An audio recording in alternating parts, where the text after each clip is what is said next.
TPCC senior vice president जी निरंजन ने सिकंदराबाद में मुनाकिदा meeting में मरकजी वज़ीर दाखिला अमित शाह की कांग्रेस से नफरत करने वाली तकरीर की सख्त मजम्मत की। मुल्क में जब भी इलेक्शन होता है बीजेपी नफरत पैदा करने और जहरीली हवाएं चलाने की कोशिश करती है। शेड्यूल के ऐलान से ठीक पहले कल सीए को मुअत्तल करना जिसने बीजेपी के हकीकी रंगों को जाहिर किया। अमित शाह के ऐलान से बीजेपी के इरादों की दोबारा तस्दीक हो गई क्योंकि वो तेलंगाना में मुस्लिम रिजर्वेशन को ख़त्म कर देंगे। कोई ताकत 4% मुस्लिम रिजर्वेशन को मनसूख नहीं कर सकती जो कांग्रेस हुकूमत ने 2004 में इक़्तिदार में आने का बाद दी थी। वज़ीर दाखिला के तौर पर इस तरह के गैर जिम्मेदाराना बयानात और कशीदगी को हवा देकर तेलंगाना में 12 लोकसभा सीटें जीतने का इनका ख्वाब कभी पूरा नहीं होगा। तेलंगाना में इन्हें आइंदा इंतखाबात में 1 या 2 से ज़्यादा सीटें नहीं मिलेंगी।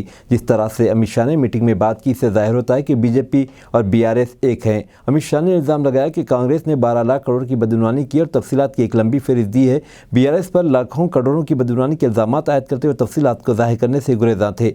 वह बीआरएस करप्शन लॉ की तफसीलात क्यों छुपा रहे हैं। बीजेपी और मजलिस के अंदरूनी इत्तेहाद को मुल्क के सभी लोग जानते हैं। सब जानते हैं कि किस तरह मजलिस ने पहले इंतखाबात के दौरान बीजेपी की माली मदद से पूरे मुल्क में कांग्रेस के खिलाफ काम किया है।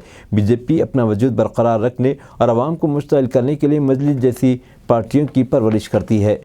కాంగ్రెస్ హయాంలో 12 లక్షల కోట్ల అవినీతి జరిగిందనే మాట ఆయన చెప్పడం జరిగింది ఆ సమావేశంలో।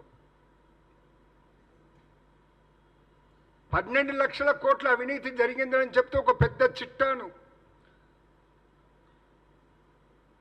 ఏ స్కామ్ జరిగింది అనేసి ఆ పేర్లు చెప్తూ ఒక పెద్ద చిట్టాను మాత్రం చదివిండు।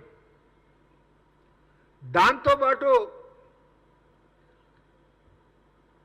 తెలంగాణ ప్రైడ్ పేరు మీద అధికారంలోకి వచ్చినటువంటి బీఆర్ఎస్ కూడా లక్షల కోట్ల అవినీతి జరిపిందన్న మాట చెప్పి ఆ చిట్టాను మాత్రం నేను చెప్పదలుచుకోలేదని చెప్పిండు। ఎందుకు కాంగ్రెస్ యొక్క అవినీతి యొక్క చిట్టాను విప్పిన నీవు ఆ డీటెయిల్ చెప్పినటువంటి నీవు బీఆర్ఎస్ యొక్క లక్షల కోట్లు అవినీతి జరిపిందని చెప్పిన మీరు ఆ చిట్టాను అనేది ఎందుకు చెప్పలేరు అంటే అంతర్గతంగా మీరు వారు ఒకటే అనే విషయం మీరు స్పష్టం చేస్తున్నారన్నమాట మనం చేస్తూ ఉన్నాం।